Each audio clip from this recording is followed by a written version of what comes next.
It's time for more Manifesting Original Rich Bitch Experiences. I'm your host, Ava Bilkey. Welcome back to the More Pod. So much has happened since we last spoke. Last month, I took a 10-day road trip with my mom where we drove from Minnesota to California.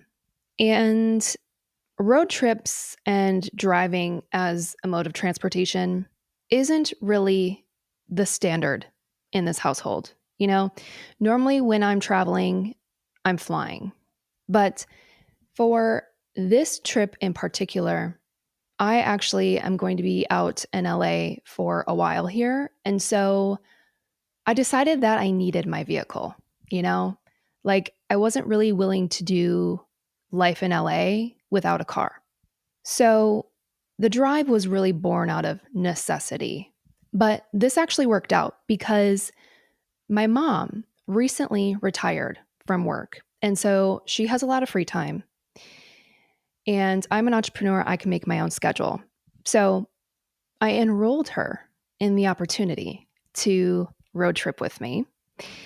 And we decided to make it fun, because we have flexible schedules. We weren't really on a timeline.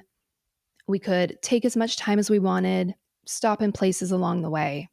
So while a road trip wasn't exactly on my mood board for the summer, we did it. And as someone who's relatively new to road trips, there was a lot to learn. I feel like the American road trip has become such a classic kind of cultural moment, right? Like the all American road trip is heavily documented. Movies are made about it, songs are made about it. People from other countries around the world kind of romanticize this idea of going on an American road trip. So I figured there had to be something to it, right? Like the freedom of it all. Something about just being able to get in your car and drive, stop along the way, like kind of choose your own adventure. There's something to that. And obviously, we needed to figure that out, right? but with this popularization of the American road trip, I feel like there are some things that are glossed over. Okay? So when you read articles about, the best 10 summer road trips to take or the best drives for fall foliage, like it's all the good stuff, right? Obviously, because people are trying to make the point that you should do this. And even when you casually talk to friends who have done road trips, it's like, oh yeah, it was great. And then I got here and then I did this and I did the other thing. There's really no talk about what it's like to be driving for 7, 8, 9 hours at a time. What it's like to be sitting in your vehicle constantly, looking out for, I don't know, anything you may come across on your drive. Like there are so many elements of the road trip that I feel like we don't discuss. And I learned a lot, I learned a lot through experience. So I wanted to bring that experience to the podcast. And so I really want to share some tips for road tripping if this is something that you've been considering, or maybe you have one coming up.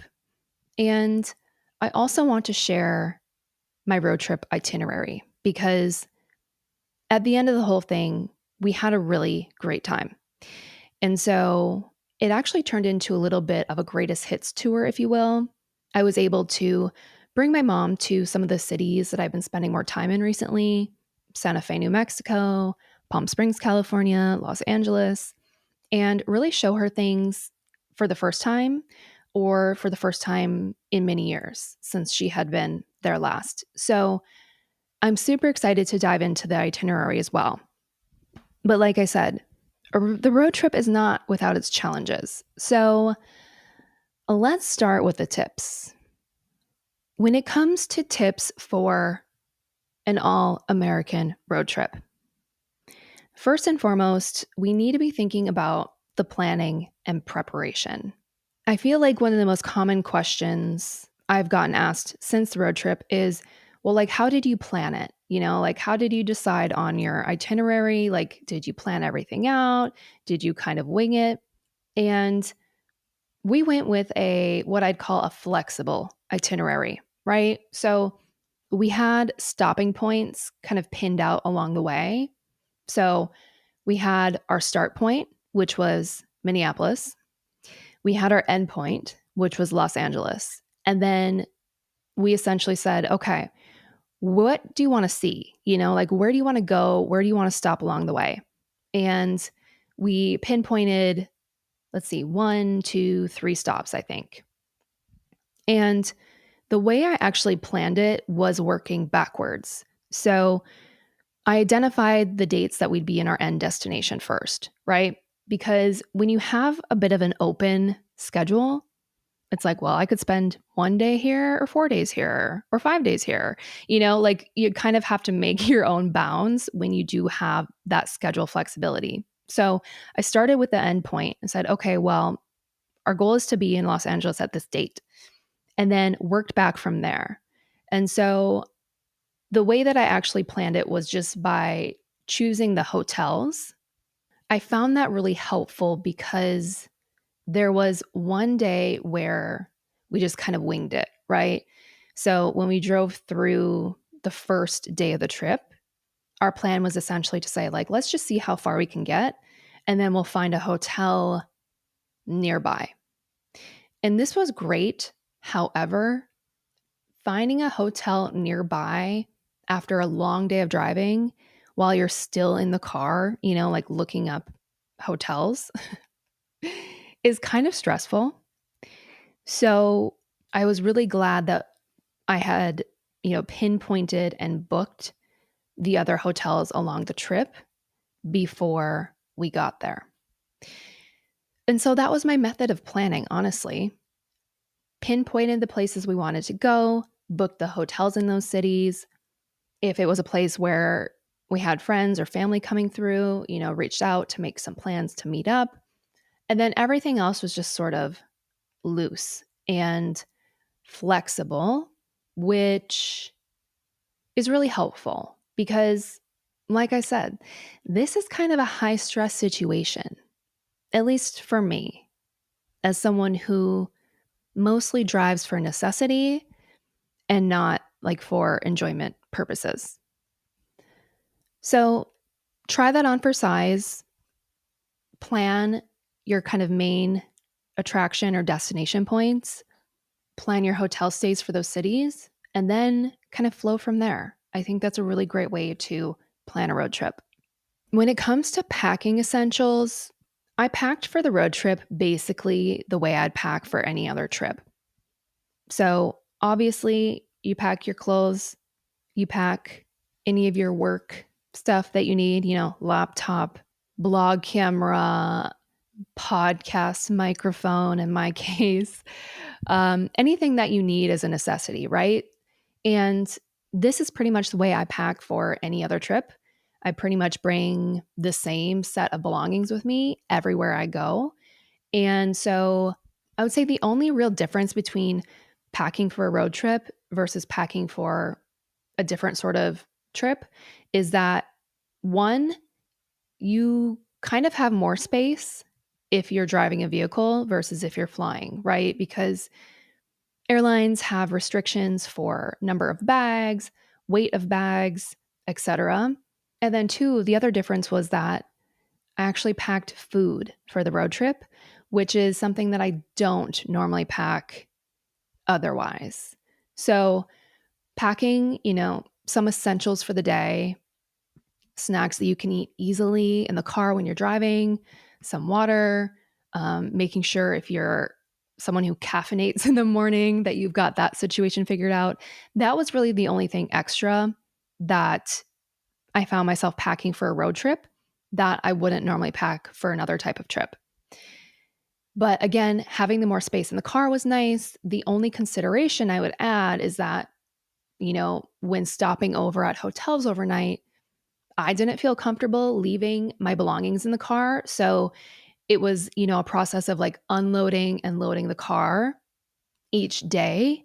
And so just being mindful of how much stuff you actually want to load and unload every single day would be the only caveat to having more space, if you will, to pack. When it comes to the vehicle itself, I think that most people have some level of an emergency kit in their car.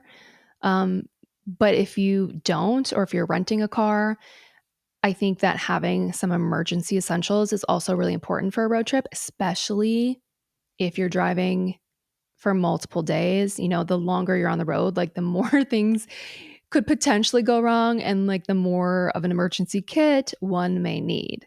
So, in terms of what I keep in my car emergency kit, I have a flashlight, I have a backup phone charger, like a power bank type situation. I have a lighter or matches, water, extra water in case you are stranded in the desert, uh, jumper cables, a blanket, and not in the same category of emergency, but definitely an emergency, caffeine pills. Now, I know that sounds a little crazy, but you can actually buy caffeine pills over the counter at Target, right? Like this is not this is not some crazy situation. Or maybe it is. You can tell me I'm wrong. But personally, I'm someone who drinks a cup of coffee a day. And even at 1 cup of coffee a day, I'm highly addicted to it. So if I don't get my caffeine in before a certain time of day, I'll get a headache. So I found that in a travel situation, having caffeine pills can actually be helpful. You could also consider it an emergency if you find yourself getting tired, right? And you need to stay alert while you're driving. I'm not saying, but I am just saying a caffeine pill could come in handy. Okay. So that's like my wild card emergency kit supply that you might not have in your car, but you could have in your car after listening to this episode. The last piece of packing and preparation that I would like to mention is a bit of vehicle maintenance. So, again, if you choose to like rent a car for a road trip, might be a different story. But I was driving my own personal vehicle. And so, a couple of the things that I did before I left, one, I got an oil change. And when I get an oil change, I always have them, check everything else. And so that's just a nice little kind of check in moment for your vehicle, right? So I got an oil change. They checked all the other fluids and things, and everything was fine. I got gas. Obviously, you leave with a full tank. And unfortunately, I did have to buy all new tires for my vehicle before this trip. And this was a situation where one of my tires just started losing air. And I got it filled like 2 or 3 times before coming to the reality that I needed new tires. And I thought I could just get like 1 or 2 new tires, but I ended up buying these like Michelin all season tires. And apparently, you can only do a full set. Okay. You can only do a full set of the bougie tires. So obviously, I bought a full set of the bougie tires. And although investments like that kind of suck at the time, like it feels expensive, you weren't necessarily planning for it, I can say that I am very glad that I got these new tires, especially the all season tires, because a lot of this road trip was through very harsh summer conditions. We're talking 100 degrees, even up to 111 degrees, I think was like the hottest kind of moment we drove through. I mean, Palm Springs was absolutely sweltering. And there were many times when I did think about my new tires and I was very glad to have them. And so, just take a moment and think about your vehicle. If there's something that feels important to have maintenance before a long drive, definitely do it because you don't want to have like a roadside situation if you can prevent it. So, That pretty much does it in terms of packing and preparation. I think a lot of this is choose your own adventure, but these are the things that I found really helpful. The next set of tips I would categorize as driving safety. The first point of driving safety is really the navigation. Now, in order to kind of figure out the route that we were going to drive, I just used Google. I used Google Maps and it worked great, honestly, across the entire country. The way I navigated is that because we had planned out our hotel stops, each day of driving at the beginning of the day, I just type in the next hotel destination. And then from there, it was pretty much set it and forget it. And I think this is probably the best way to navigate because it's really hard to make those types of updates, like messing around in your Google Maps when you're driving on a road trip because you're driving fast, you're driving a lot, you're on unfamiliar roads, there's a lot going on around you. And, glancing away, glancing down, like messing with your maps isn't actually that safe. So, in terms of navigation, honestly, Google Maps worked great the entire time. I had no problems with it, but definitely set it and forget it. Type in your destination for the day and just kind of like let it run. If you are worried about like losing service or something like that, you can also download the offline maps option, and that can be really helpful. Just have a backup if you feel like you want that. When it comes to driving speeds in between cities, when you are in the middle of the country, the speed limits are actually quite fast. 70, 80 miles an hour posted. Some people are driving 90, especially when you get down to Arizona. With the faster speeds, I think that, it's important to kind of know the rules of the road. And the main rule of the road is that if you are slower, if you don't feel comfortable going the full speed, or maybe like your vehicle for some reason can't go the full speed, move over to the right. Move over to the right, please, and thank you. I thought this was common knowledge, but after driving across the country, I see that it is not.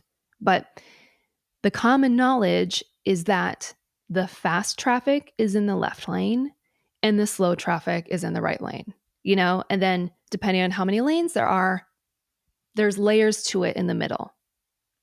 But if you don't feel comfortable driving the speed limit, move your car to the right. Now also feels like an important time to share my disclaimer about semi trucks. There are a lot of trucks on the road. We're talking big semi trucks and sometimes even double semi trucks. I don't even know how that happens, but I saw so many trucks that had like literally two in one. Shout out to truck drivers, honestly. I don't know how people do this job and survive, quite frankly, because the thing about the semi truck is that it's really wobbly, like it's very susceptible to like wind and hills and curves. And those trucks are all over the place. Those trucks are swerving in and out of their lane. And I did not enjoy that. I did not enjoy that. But I thought so many times on this trip, I was like, wow, how do truck drivers do this for a living? Like, bravo for one.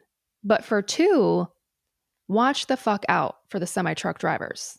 Like, if you can separate yourself by at least a lane, that would be ideal because I can't tell you how many trucks my mom and I ended up passing because they were like, driving a little slower. But in the process of doing so, like, got super spooked because they'd kind of like flare out into our lane, you know? Oh, the semi trucks. That was a really unpleasant piece of the road trip, not going to lie. So, driver beware, watch out for the trucks. Next on driving safety, we chose to drive only during daytime hours, and I think this was really the right option. Mostly because when you're on unfamiliar roads that you haven't been on before, you don't know the lay of the land. Like, you don't know if you're going to hit a hill or a curve or a slow down. And driving in the daytime just makes it so much easier to see those things. Um, I can't imagine doing a road trip at night, to be honest with you. So definitely consider that. Um, like, yes, it might, kind of expand or extend your driving schedule in some ways, but I really feel like that's a safer option is to drive during daytime hours. The next one is really around like being thoughtful around where you stop. I'm not going to lie, before this road trip, I was seeing some scary shit on TikTok about rumors about what happens at truck stops and people going missing and being abducted. Like, I was seeing all sorts of scary shit on TikTok before this road trip. And I was like, oh God, like, okay, I don't know if this is true or not, but I don't want to find out. And so being thoughtful about where you stop along the way, when you're stopping for gas, when you're stopping to use the restroom, like choosing a place where there's lots of other people around, I think is always smart. And just being really mindful about the vibe. We didn't stop at any like park and stops, truck stops. No, we did not stop at a single lookout point. You know what I mean? Like, we stayed on the main path and stopped really only at gas stations and restaurants and our hotels, of course. But, as women traveling, I think that is something to be mindful of. I feel like a really safe place to stop, and I know that they're kind of canceled, but bear with me, is a Starbucks, okay? A Starbucks always has Wi Fi and they always have fairly decent bathrooms. If you're looking just for like a beacon or a marker of like, I can go in here and not be super worried, a Starbucks is a safe bet. So just being really mindful about where you stop. Last driving safety tip is to bring a co pilot. Now, I know that I advocate for solo travel quite a bit on the show, and I stand by solo travel. I think it's one of the best things that you can do. But when it comes to road trips, I do not recommend a solo road trip. Having a co pilot, having someone with you on the road trip makes it so much better. When it comes to taking shifts for driving, I drive a couple hours and then my mom would drive a couple hours and then we'd switch and we'd switch. That was really helpful because it's really uncomfortable to just be like sitting at the steering wheel for more than a couple hours at a time. Also, to have a second set of eyes. If you're looking for a hotel, if you're looking for a gas station, it can be helpful to have someone else that can, you know, not have to focus on driving at the moment and can be, your navigator.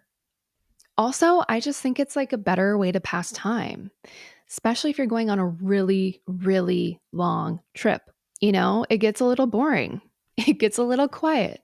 It gets a little redundant after a while. And so, if you have somebody that you can bring with you on a road trip, a trusted friend, a family member, a partner, I think that's the way to go. So, driving safety, this is super important. And this is one of those things that I do feel like gets glossed over when you're talking to people about road trips. Like, no one is telling you that you need caffeine pills, right? Like, nobody is telling you that you should really have a co pilot. Operating a motor vehicle is actually not as chill as we think it is. And it's actually significantly less safe than flying in an airplane. So, don't downplay the safety of it all if you're going on a road trip. Okay, my last little category of tips for the actual road trip of it all is really around enhancing the experience, right? Like, this is the for enjoyment aspects of it all. So, first and foremost, I mentioned packing snacks earlier, but I want to circle back on the snacks. I think that you should pack fun snacks for your road trip. Like, anything that your inner child would want to eat, I think you should bring on the road trip. Why? because you are putting yourself through a very strenuous, stressful situation, and some candy at 3 p.m. might perk you up a little bit. Okay. So the favorite snacks for us were one, candy, like I just mentioned, Sour Patch Kids, Swedish Fish, Mike and Ike's, like all the fruity candy was honestly the highlight of the day. My mom and I would look at each other and be like, "Is it candy time?" And we're like, "Yeah, it's candy time." So that was fun. Chips, crackers, pretzels, like whatever, apples, bananas, like things that are easy to eat while you have one hand. Also, very thoughtful, very mindful. Don't skip out on the snacks because that actually makes it fun and it gives you something to look forward to, during that 3 p.m. afternoon slump that I know many of us experience. Also, very enjoyable, making sure you have curated some playlists, podcasts, playlists, music, albums. Download all of the stuff before you leave. Make sure it's actually downloaded to your device so that you don't have to be like pinging off of Wi Fi to stream Brat, for example. But yeah, like sit down, pick out some things that you want to listen to.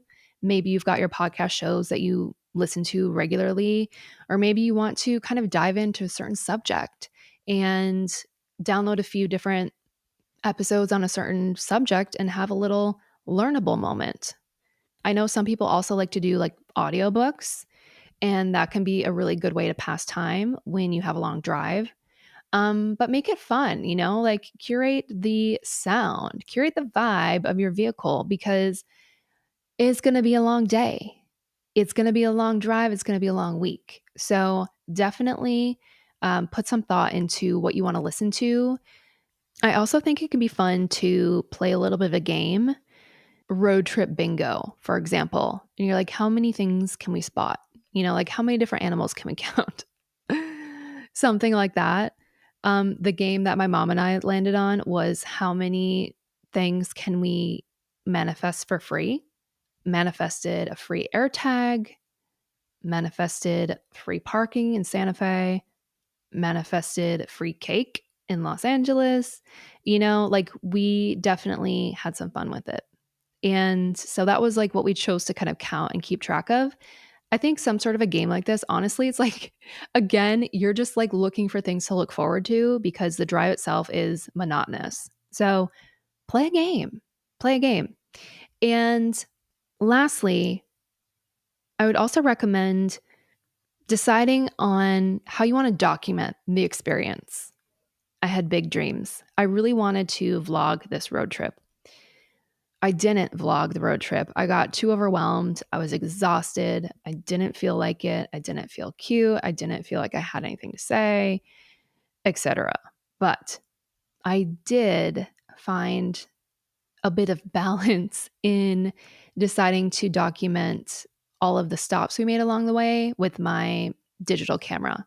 So that was fun for me to kind of pull out my digital camera, take some photos in each of our destinations. And I think that's going to be a nice way to kind of like look back and reflect on the road trip. And that was my documentation mode of choice.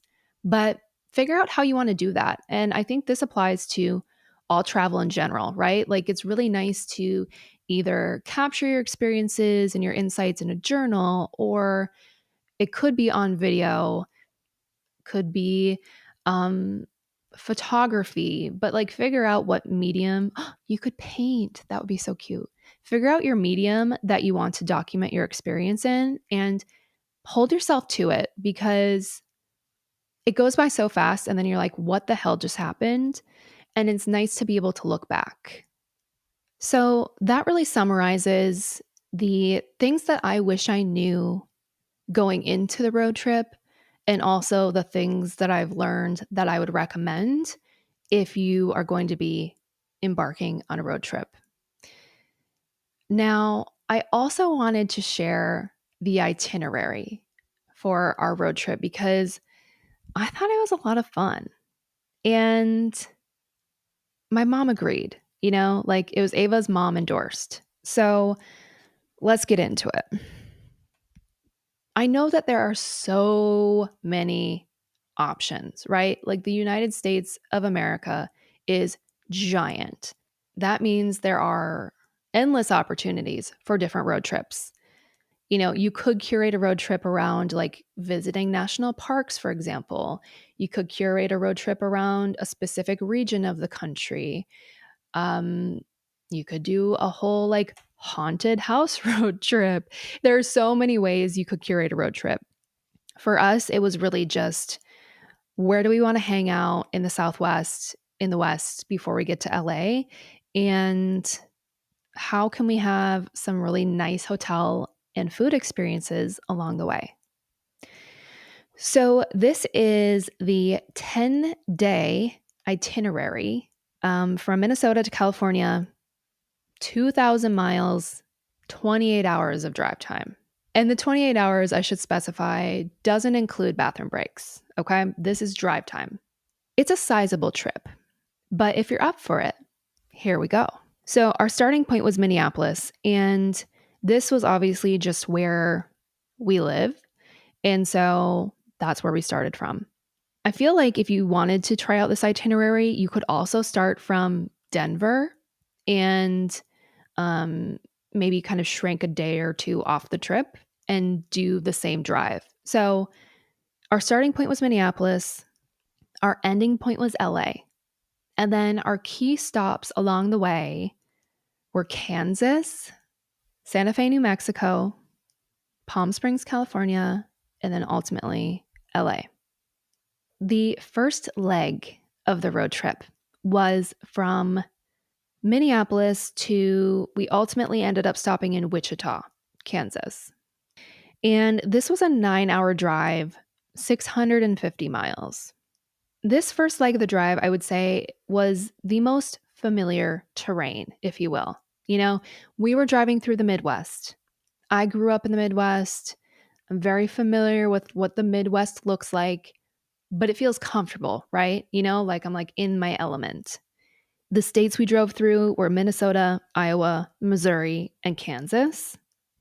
And initially, I really wanted to stop in Kansas City, because I'm like, well, what could be kind of fun? Stop in Kansas City, get some barbecue. Now, this was the first day of the trip where we didn't really plan out that first hotel. And so it was a little bit up in the air.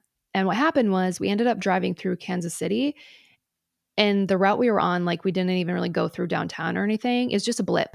Like all of a sudden we were past it. And if there's one thing you don't do on a road trip is turn around.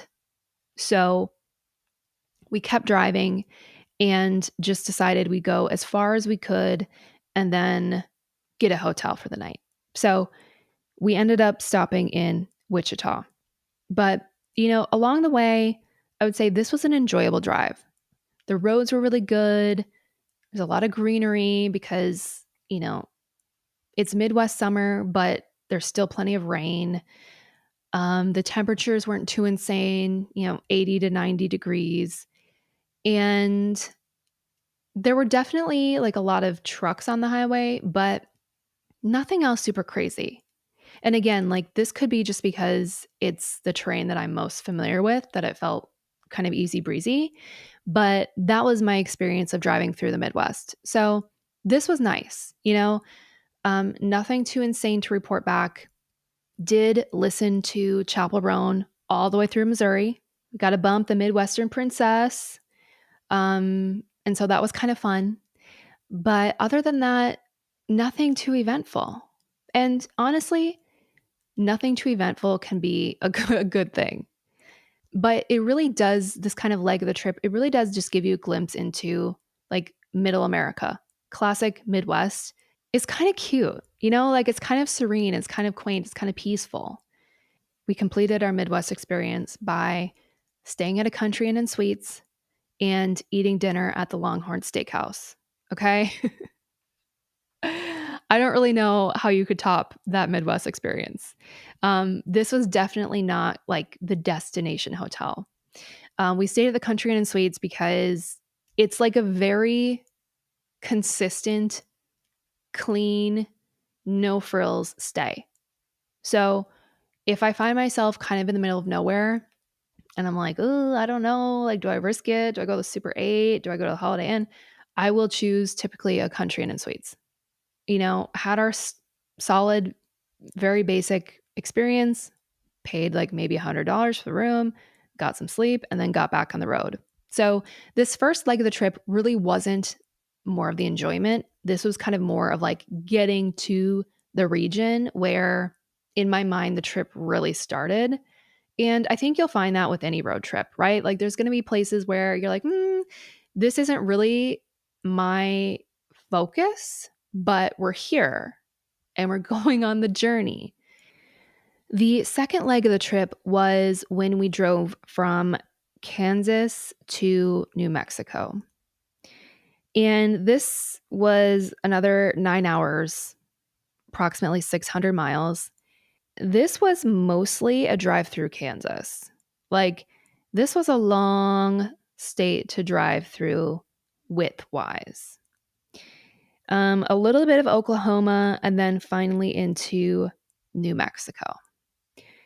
Now, I've got to be honest with you. We only crossed through Oklahoma for a brief couple of hours, but the vibe was off. The vibe was off in Oklahoma. And I can't pinpoint exactly what it was, but I just didn't really feel comfortable there. I was very relieved when we crossed the border of Oklahoma into New Mexico. And New Mexico is where it starts to get really cute. And what I mean by really cute is I feel like New Mexico was the prettiest state that we drove through. There's just something about it that is so unique, and the landscape is just, it's unusual. I guess it wouldn't be unusual if you lived there, but for anyone else, it really doesn't look like any of the other states. And I think there's something to that because, Georgia O'Keeffe very famously painted the New Mexico landscape for a lot of her career as an artist. And so I'm like, if Georgia saw it and I see it, like, there's something to it.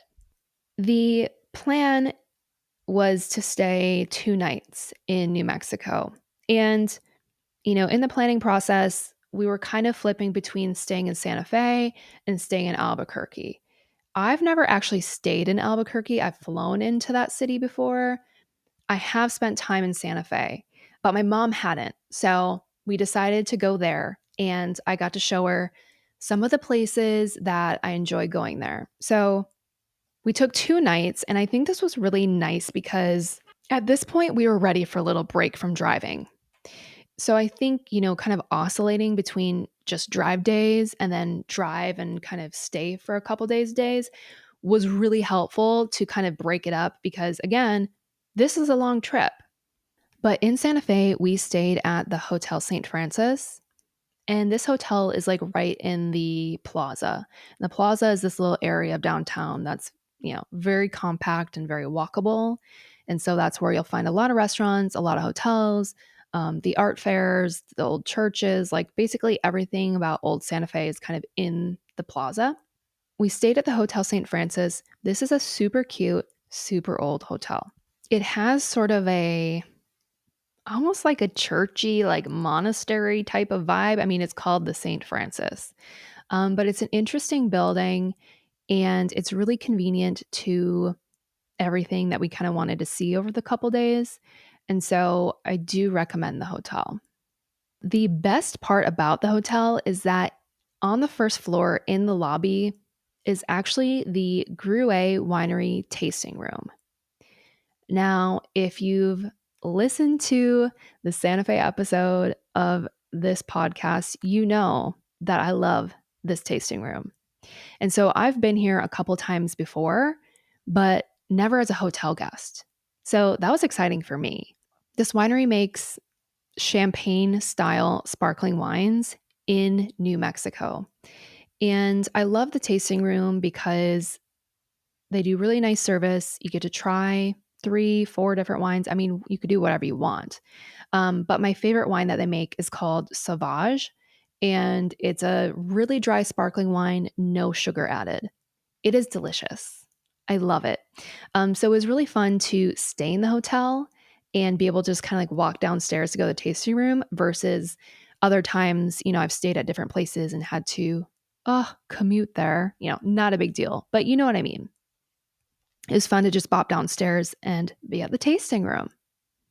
Of course, I had to take my mom to the Georgia O'Keeffe Museum, and this is something I do every time I'm in Santa Fe. I highly recommend it. It's a really small, cute museum, really manageable, and it's all Georgia O'Keeffe work. And I just think something about this place is so calming. It's a great energy. I love her art, so it's really fun to just kind of be there and absorb the vibes. And this time I was pleasantly surprised because they had rotated in different pieces that I hadn't seen before. But I brought my mom and it was her first time and she really enjoyed it as well. So I highly recommend that. That's definitely a greatest hit in Santa Fe. Two restaurants I will add to that greatest hits list. Okay, first is Paloma. Paloma is one of my favorite restaurants. It's a Mexican restaurant. It's super tasty, really fresh ingredients, really great vibe, really nice staff, and we had such a good meal there. The chips and salsa, obviously, very spicy salsa. It's authentic, okay? So be prepared for flavor. We had a salad that we added steak to that was incredible. And then I think we had the shrimp tacos. They were out of churros, which I normally get, and it was kind of tragic, but we had tres leches cake instead, and it was equally as good. So the other restaurant that I'd recommend for Santa Fe is Esquina Pizza. Now, this is a sister restaurant to Paloma. They're right next door to each other. But Esquina Pizza, they do sourdough crust pizzas, and these are really good.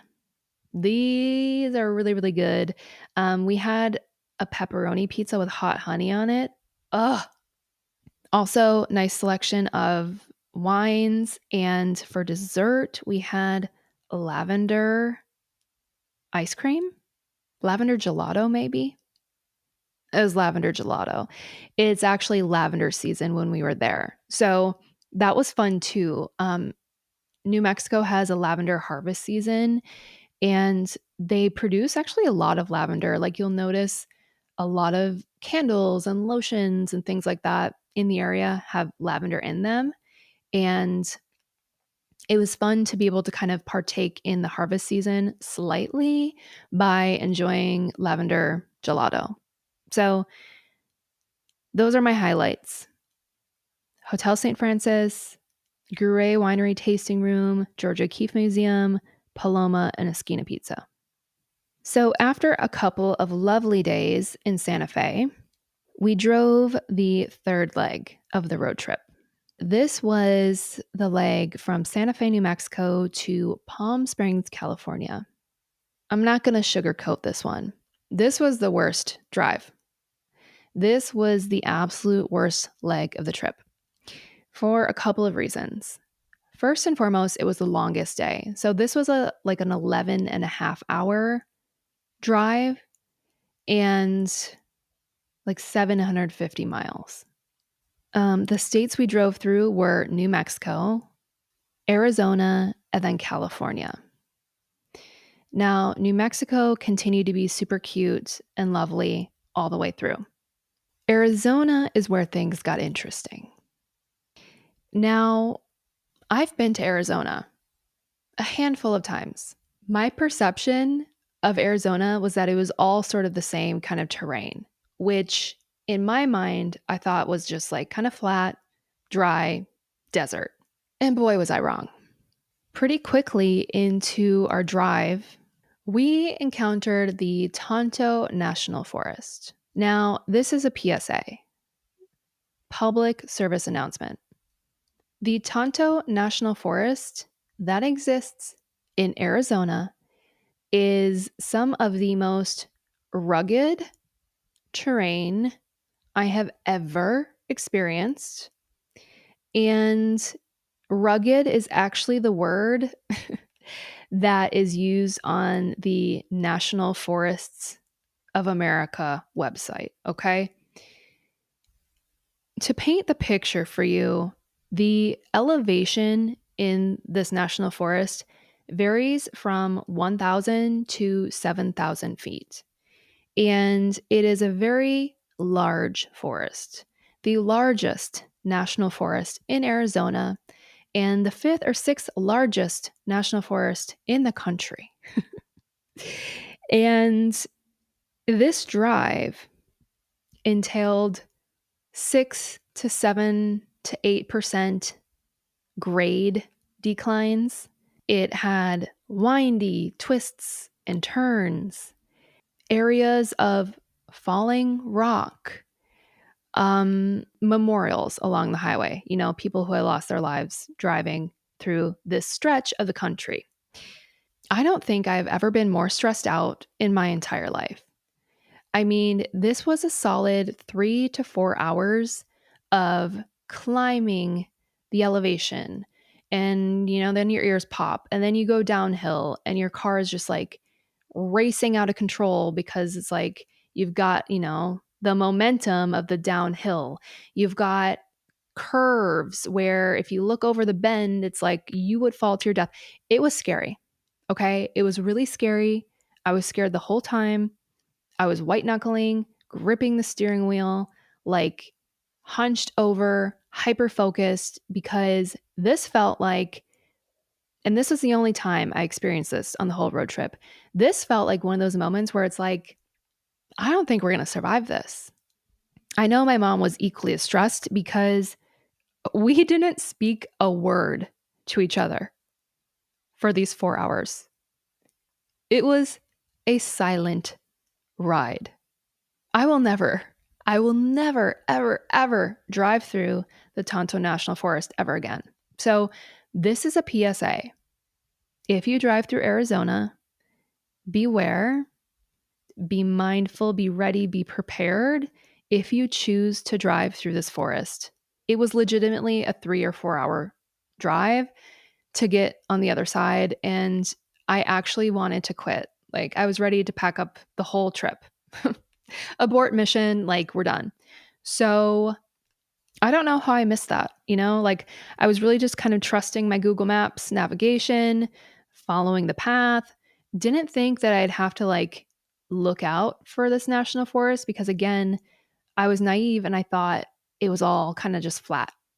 This is really the one moment on our journey where I was reconsidering a lot of things. But after the longest, worst drive ever, we landed in Palm Springs. We spent 3 days in Palm Springs because we went to visit some friends. Now, you may be thinking, Palm Springs in the summertime, like that's a little intense. And it was. It was. But you know what? After surviving the Tonto National Forest, you can do anything. In Palm Springs, we decided to stay at Arrive. And it was my first time staying here, but I really liked it. The rooms were really great, spacious, king size beds, like a full size desk area, which I really love for work purposes. Really nice shower, bathroom areas. The hotel also had a really nice pool and free parking, which I loved. I absolutely loved that. I feel like a lot of hotels these days, parking is a valet only add on option. And it was just nice to have, a straightforward hotel room rate that included free parking where you could literally just like go get your car on your own anytime you wanted. That felt really nice. The thing about visiting Palm Springs in the off season is that you can find really good deals. So, if you want to pay like next to nothing to stay in Palm Springs, you have to go when it's unbearably hot. And so July and August, definitely the off season, definitely very affordable room rates. So there's that. But I will also add that because of the seasonality, a lot of the businesses, whether it be restaurants or shops, actually close for a period of time. So there were a couple of places that I wanted to revisit that were both closed until like September. That's kind of the downside to visiting a place in the off season. Like, yes, you can get good deals, and yes, it will be less crowded, but you also might have to forego some of the activities or places that you want to visit if these places actually take, seasonal off season hours. So, something to keep in mind.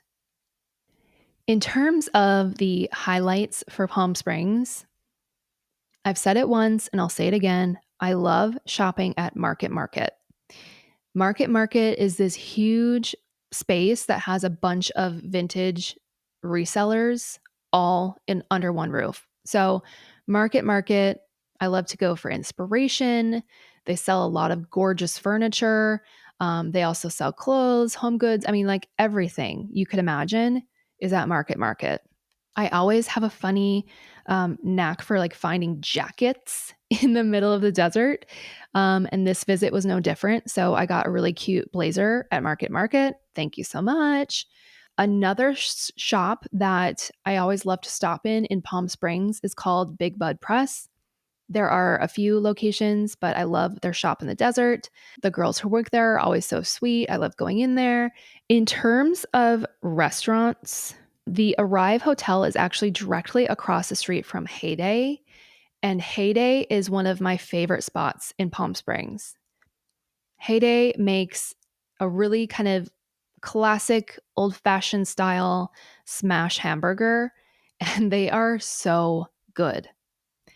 You have to go to Heyday, you have to get a smash burger and a side of the crinkle fries and, a Coca-Cola or a glass of wine. And it's so simple, but it feels so classic and it kind of transports you back to, I don't know, like the 50s or 60s. And it's a moment. My mom loved it so much. We ended up going twice during our 3-day stay to Heyday. So definitely a spot that you should check out when you find yourself there. Another spot that I absolutely love, but I didn't plan far enough in advance for was Bar Cecil. This is a different vibe. This is a little less casual. It's more fine-ish dining, but it's not stuffy. The thing about Bar Cecil is that you have to book 30 days in advance. If you know that you're going to be in town, I highly recommend making a reservation. It is worth the hype, but it is very hard to get in. So there are so many places to go in Palm Springs, honestly, like tons and tons of restaurants. And so if you do want a deeper dive on Palm Springs, I do have like one or two or maybe even three travel talks about different experiences in Palm Springs. So if you want a deeper dive, definitely check those out. But, be mindful of the seasonality. That was something that was different for me this time around. It's my first time there in the summer. And honestly, it's like walking in an oven all day long. It's very intense. So if you feel like you can't tolerate that climate, like definitely don't go during June, July, or August. Like you are absolutely going to roast. So don't say I didn't warn you. Now, the fourth and the final leg of the road trip was Palm Springs, California to Los Angeles, California. And I've got to say, by the end of this all, I was so relieved to have just a short drive. This is a 2.5 hour drive, 100 miles. Yes, it can be longer if you hit bad traffic, but generally it's a pretty easy drive between the two cities. So, needless to say, my mom and I were very grateful and relieved once we arrived in LA, which was our final destination. We did stay here for 4 nights. It was my mom's first time in the city, and I was taking time to move into my new place here. So, we spent some time. And I think this was great because we got to just relax. We didn't overbook things. We stayed at the Silver Lake Pool and Inn. I have been here before. I really like this hotel. So, this is where we stayed in LA. It's in the Silver Lake neighborhood. And I really love, well, I love a couple things about this hotel. First and foremost, I love that they have a pool. They've got a really nice pool area on the property, and it's kind of up on like the second or third floor. So it has a little bit of a view, which is nice. And I also love that this hotel is directly next door to Erewhon. Yes, Erewhon. I was so excited to show my mom Erewhon. You know, my mom is a Taurus. We get a lot of joy out of, food and dining experiences. And so I was like, she is going to love this grocery store. So we went to Erewhon more than once. One day we had a smoothie run, and it was actually my first time trying the Haley Bieber smoothie. I've had some of the other like specialty smoothies before, but never the Haley Bieber. And to be honest, it was very good. I will say the Haley Bieber smoothie is very good. It's basically like a strawberry creamsicle. And who doesn't love that, especially in the summertime? It's very classic Americana. Like it definitely was kind of like on track for being on a road trip. So we had smoothies one day. We went back another day to do the hot bar. And so we had dinner from the hot bar. Everything is good, but it's fun to get a combo platter. You can try like two or three things. And they also sell some wine by the glass, like in cans. So we made a little moment of it and brought the food back to our hotel, ate it out on the patio. And that was just so nice. Other dining highlights included a stop at L&E Oyster Bar. And this is also in the Silver Lake area. It was my first time here, but it came highly recommended from my bestie. And she was right. It's awesome. I love this place. My mom and I had a bottle of kava, which was fun. We had shrimp cocktail. We had fish and chips. Really tasty and really good vibe. So I will definitely be going back to L&E Oyster Bar. The other highlight was brunch at Little Dom's. And Little Dom's in Los Feliz makes the best pancakes. They're blueberry ricotta pancakes, and they are heavenly. I really like to go here, have the pancakes, a side of bacon, and a mimosa. Like, this is a perfect Sunday brunch activity. And so I brought my mom, we had the pancakes, and then we actually did a little trip up to the Griffith Observatory afterwards. It's right in the area, so it's super convenient from Little Dom's. This is like a really great place to bring somebody for the first time to LA.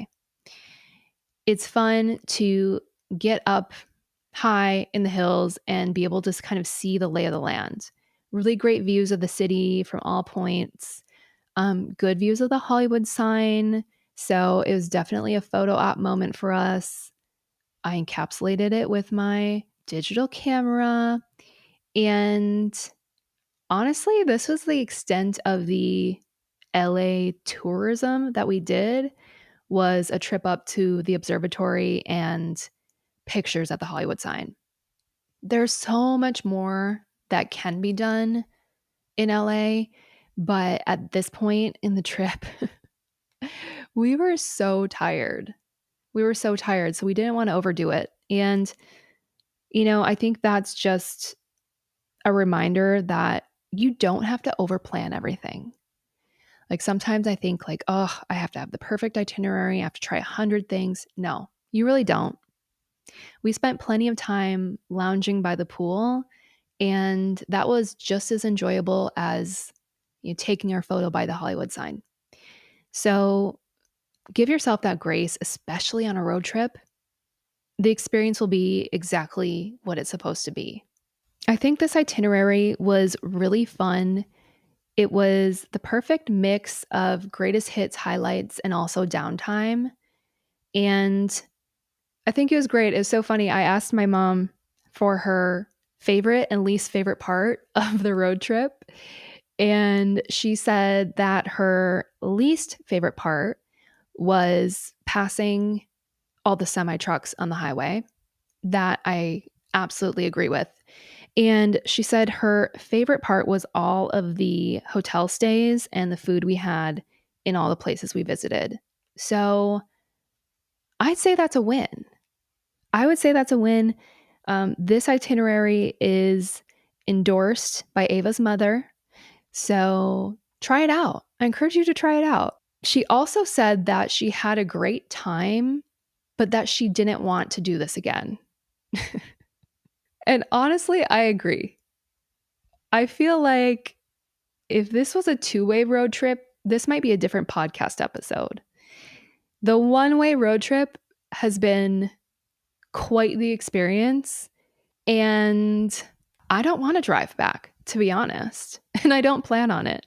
Like, I'm either going to ship my car or I'm going to sell my car at the like it would get to that point. I'd rather sell my car than do this road trip all the way back. But that's just because it's a lot of driving, like it was really intense. So take with that, do with that what you will. If you're planning one, maybe you could rent a car and then drop it off at your end destination and then fly home. I think that would be the perfect solution here. The one-way road trip is truly the way to go. So to wrap things up, what did we learn here? Well, we learned a lot of things. In retrospect, I think a 10-day trip was a little bit ambitious for the first time. But like I said, we made it fun. I do think it was nice to kind of have on days and off days. And if you have the time, if you have the luxury of time, you might as well not rush it. If you're considering a road trip, maybe you want to start with a long weekend. More is more around here. So we really just full sent it. But you might want to start with a long weekend. That could be a great way to start. Introduce yourself to the road trip. I do think that having that flexible itinerary of picking your hotels and then kind of flowing in between is a great way to plan. And I would do that time and time again. I think that was super helpful. Bringing a co-pilot, again, like I wouldn't have been able to do this journey without my mom. And I really loved the time that we spent together. It was so helpful to have someone else, moral support. I mean, just the whole trip was really enhanced by having a co-pilot. So consider not going on a solo road trip and bringing someone that you love spending time with along for the journey. And I think, learning to enjoy the journey of it all. It really is a unique way to see the country. There's so much space in between cities, states. And I think that if you live in a big city, like you think that the whole country looks that way, right? Like it's overpopulated, it's this, it's that, it's crowded. A lot of the country is not populated at all. And going on a road trip is a great reminder of that. So it's interesting. I think that, the space in between is just as valuable as the destination. The classic saying, enjoy the journey. Also enjoy the destination, though. I think that is super valid. I think that, if a road trip is something that you want to do, like just do it. Just go for it. It's a classic American experience, kind of a rite of passage, if you will. And I did feel a sense of freedom, right? Just hopping in the car, driving, stopping wherever I wanted. Like there's something to that is quite enjoyable. So I do think you should experience a road trip at some point in your life if you haven't already. And whether you decide to do another one or not, whether you decide to do a two-way trip or a one-way trip, That's up to you. But I do think it is a nice way to just get out and explore and YOLO, right? You only live once. Like, why not?